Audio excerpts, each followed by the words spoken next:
అంతరాయతిమిరోపశాంతయే శాంతపావనమచింత్య వైభవం తన్నరం వపుషి కుంజరం ముఖే మన్మహే కిమపి తుందిలం మహా.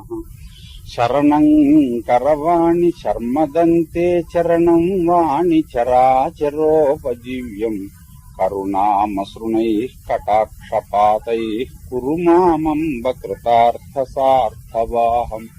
గురుర్బ్రహ్మా గురుర్విష్ణుర్గురుర్దేవో మహేశ్వరః గురుః సాక్షాత్ పరం బ్రహ్మ తస్మై శ్రీ గురవే నమః.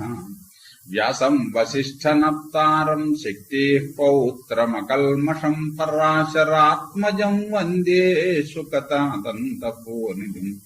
అచతుర్వదనో బ్రహ్మా ద్విబాహురపరో హరిః అఫాలలోచన శంభుర్భగవాన్ బాదరాయణః. వంశీ విభూషితకరన్నవనీరదాభాత్ పీతాంబరాదరుణబింబఫలాధరోష్ఠాత్ పూర్ణేందు సుందరముఖాదరవిందనేత్రాత్ కృష్ణాత్ పరం కిమపి తత్వమహం న జానే. గోష్పదీకృతవారాశిం మశకీకృతరాక్షసం రామాయణ మహామాలారత్నం వందే నీలాత్మజం. ఆపదామపహర్తారం దాతారం సర్వసంపదాం లోకాభిరామం శ్రీరామం భూయో భూయో నమామ్యాం. పూజ్యాయ రాఘవేంద్రాయ సత్యధర్మరతాయ చ భజతాం కల్పవృక్షాయ నమతాం కామధేనవే. నారాయణం నమస్కృత్య నరం చైవ నరోత్తమం దేవీం సరస్వతీం వ్యాసం తతో జయముదీరయేత్. నలచరిత్రను ముగించి బృహదశ్వుడు ధర్మరాజు గారిని ఊరడిస్తూ పలుకుతున్నాడు. నావలే కష్టములు పడిన వాళ్ళు ఎవరైనా ఉన్నారా? జోదమాడి ఇలాగా భార్యను కూడా కోల్పోయి కష్టములు పడిన వాళ్ళు ఉన్నారా అంటే నీకంటే ఎక్కువ కష్టములు పడ్డారు అని ఈయన చరిత్రతో పోలికలు కలిగినటువంటి నలదమయంతుల చరిత్ర చెప్పి అస్థిరత్వంచ సంచిత్య పురుషార్థస్య నిత్యద తస్యోదయే వ్యయే చాపి నచింతయితుమర్హసి. అట్లా పురుష ప్రయత్నం ఉన్నదే ఇది అస్థిరమైనటువంటిది. మనము కష్టపడి సంపాదించామని గర్వించటానికి వీల్లేదు. కష్టపడినప్పటికీ మనకు లభించలేదని నిరాశ పొందటానికి కూడా వీల్లేదు. కష్టము సుఖము రెండు కూడా అస్థిరములు అనే సంగతి తెలుసుకుంటే కలిసి వచ్చినప్పుడు గాని కలిసి రానప్పుడు గాని మనిషి విచారగ్రస్తుడు కాడు. ఒక్కొక్క ఎదురుదెబ్బ తగిలినప్పుడల్లా మరింత పట్టుదలతోటి ఇది ఎందుకు సాధ్యం కాదు అని తాను చేయవలసిన కర్తవ్యము తాను చేస్తూనే ఉంటాడు, ప్రయత్నం చేస్తూనే ఉంటాడు. అలాగ చేస్తూనే ఉండాలి కూడాను. విషమావస్థితే దైవే పౌరుషే అఫలతాంగతే విషాదయంతి నాత్మానం సత్వోపాశ్రయినో నరాహ.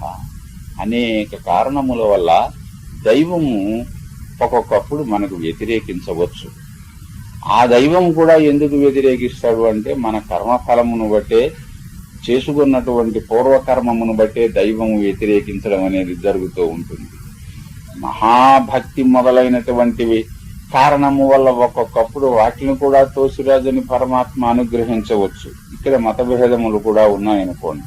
కర్మఫలానుభవం అయితేనే కాని దైవం అనుగ్రహించడు అని, దాన్ని కూడా తోసిరాజు అని అనగలిగినటువంటి అవకాశము దైవమునకు ఉన్నదని రెండు రకములుగాను కూడా చెబుతూ ఉంటారు. మొత్తం మీద దైవము వ్యతిరేకముగా ఉన్న సమయములో తన పురుష ప్రయత్నము మానవ ప్రయత్నము విఫలమైనప్పుడు తెలిసినటువంటి వారెవరూ కూడా విషాదగ్రస్తులు కారు. ఇప్పుడు అనుకూలముగా లేని కారణముగా మన అన్ని విధములా ప్రయత్నం చేసినా ఇది విఫలమైనది, మరొక ప్రయత్నం చేద్దాము అని చెప్పి అనుకుంటారు తప్పొడిచి విచారగ్రస్తులు కారుట అని ఈ విధముగా ధర్మరాజు గారికి ఉపదేశం చేసి ఈ నలచరిత్ర చదివితే చాలు, వింటే చాలు, సమస్తములైన కోరికలు సిద్ధిస్తాయి, కష్టములు తొలుగుతాయి అని కూడా చెప్పి పుత్ర పౌత్ర ఆరోగ్య సంపదలు మొదలైనవన్నీ కూడా కలుగుతాయి అని చెప్పి ధర్మరాజు గారికి ఇంకా సమన్వయిస్తున్నాడు ఈ వృత్తాంతాన్ని. భయాత్రాస్యసి యచ్చత్వం ఆహ్వయిష్యతి మాం పునః క్షజ్ఞ ఇతి తత్తేహము నాశయిష్యామి పార్థివ. నీకు 2 రకములైనటువంటి భయములు పట్టుకున్నాయి.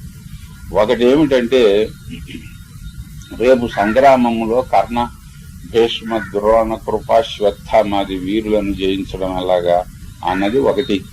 ఆ మాట కూడా ఈయన స్మరించలేదనుకోండి, నేను జ్ఞాపకం చేస్తున్నాను. దానికోసము అర్జునుడిని పంపించి అస్త్రలాభం కోసం ప్రయత్నం ఎట్లాగనో చేస్తున్నాడు. ఇక 2వ భయం ప్రధానంగా ఉన్నది ఏమిటంటే ఇక్కడ బృహదశ్వ మహర్షి ధర్మరాజు గారికి చెబుతూ ఉన్నమాట, నీకు మళ్ళీ వాళ్ళు పిలుస్తారేమో జోదానికి రమ్మని, మళ్ళీ ఓడిపోవలసి వస్తుందేమో, కొత్త మనం ఆడకుండా ఉండలేమయ్యే, ఉండటానికి వీలు లేదయ్యే మన పద్ధతి ప్రకారము, మరి కొత్త చిక్కులు ఇంకేమొస్తాయో అని కదా నువ్వు బాధపడుతున్నావు. ఆ భయం నీకు ఉండవలసిన అవసరం లేకుండా నేను చేస్తాను అన్నాడు. విదురుడు ధృతరాష్ట్రుడు వెళ్ళిపోమంటే బయలుదేరి వస్తూ ఉంటేనే మనని మళ్ళీ యుద్ధానికి జోదానికి రమ్మని పిలవటానికి పంపించడం లేదు కదా, అతడు వస్తున్నాడేమో, తీరా అడిగితే మనం వెళ్లకుండా ఉండడానికి లేదే, ఏం చేద్దాం అని భీముడితోటి అన్నాడు ధర్మరాజు గారు. మహర్షి గనక ఈయన మనస్సులో ఉన్న బాధ ఆయనకి తెలుసు. నీకు ఆ బాధ నేను తొలగిస్తాను. ఆ నలుడు అతనికి ఉపదేశించిన, నలుడు ఋతుపర్ణుని నుంచి ఉపదేశము పొందిన అక్షహృదయం అనేటటువంటి విద్య ఉందే, ఆ విద్య నాకొచ్చు, ఆ మంత్రం నాకొచ్చు, అది నీకు ఉపదేశం చేస్తాను అన్నాడు. అయితే ఇది ఎవరికి తెలియదు.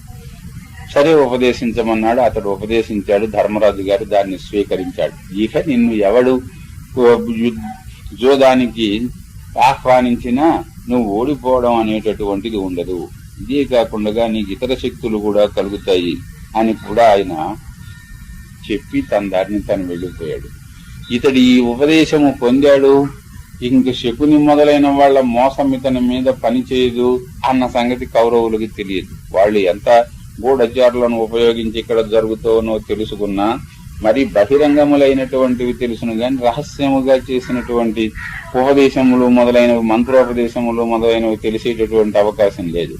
అదే కనుక వాళ్ళకి తెలుసుంటే, ద్రోణాచార్యుల వారు నీకేం కావాలి కోరుకో అంటే, ధర్మరాజును ప్రాణాలతోటి పట్టివు, మళ్లీ జోదమాడి గెలుస్తాము అని దుర్యోధనుడు పద్మ వ్యూహానికి ముందు ద్రోణపర్వ ఆరంభంలో కోరి ఉండేవాడు కాదు అతడు.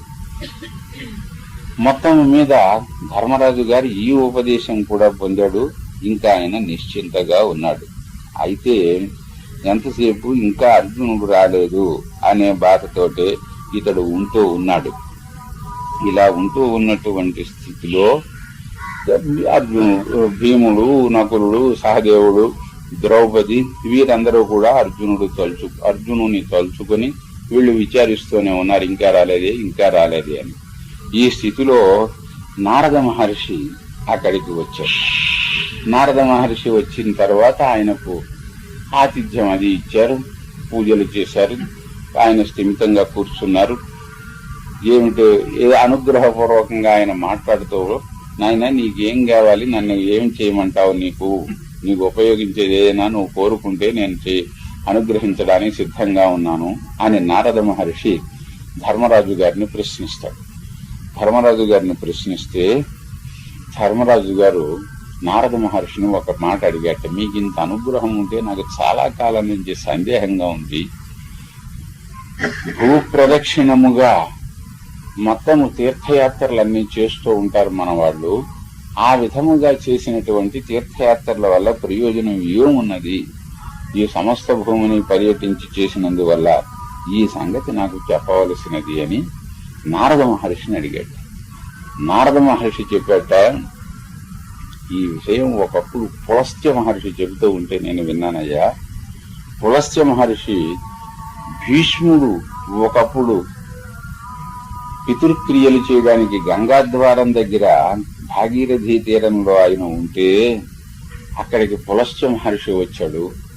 వచ్చి ఆయన్ని అనుగ్రహించి మాట్లాడుతూ ఉంటే భీష్ముడు సరిగ్గా ఇప్పుడు నువ్వు నన్ను వేసినటువంటి ప్రశ్న వేసేటప్పటికీ పులస్త్య మహర్షి చాలా సంతోషించి, అద్భుతమైన, సామాన్యంగా ఇలాంటివి ఎవళ్ళు అడగరు, ఇంకా ఏవేవో అడుగుతారు, కానీ చాలా ముఖ్యమైన విషయం అడిగావు, అది నేను చెప్తాను అని పులస్త్య మహర్షి భీష్ముణ్ణి అనుగ్రహిస్తూ ఆయన దేవవ్రతుడు ఉత్తముడు అనే అనుగ్రహంతో ఆయనకి చెప్పాడు, అది నీకు చెబుతాను వినవలసినది అని.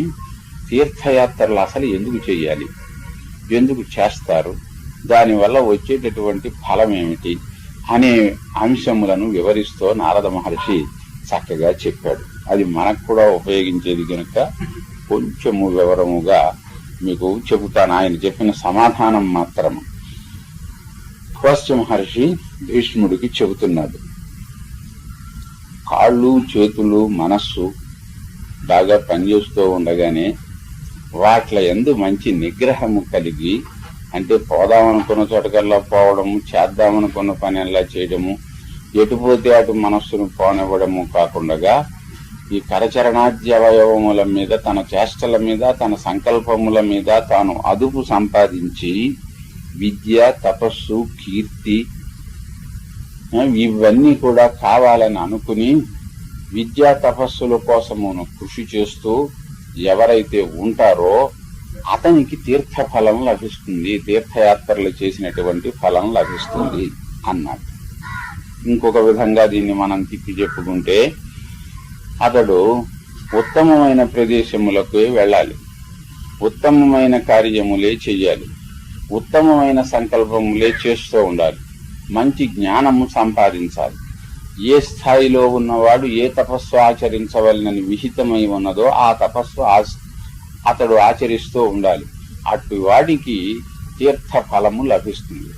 అంటే తీర్థయాత్ర ఊరికే చేసినందువల్ల, కాకి ములిగినట్టుగా ములిగినందువల్ల దాని ఫలము లభించదు అన్నమాట.